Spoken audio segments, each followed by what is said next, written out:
قوم عاد نے بھی پیغمبروں کو جھٹلایا۔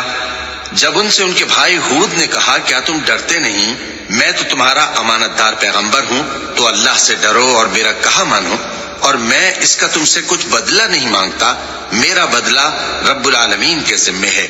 بھلا تم ہر اونچی جگہ پر فضول نشان تعمیر کرتے ہو اور محل بناتے ہو کہ شاید تم ہمیشہ رہو گے، اور جب کسی کو پکڑتے ہو تو جابرانہ پکڑتے ہو، تو اللہ سے ڈرو اور میری اطاعت کرو، اور اس سے ڈرو جس نے تم کو ان چیزوں سے مدد دی جن کو تم جانتے ہو۔ اس نے تمہیں مویشیوں اور بیٹوں سے مدد دی اور باغوں اور چشموں سے۔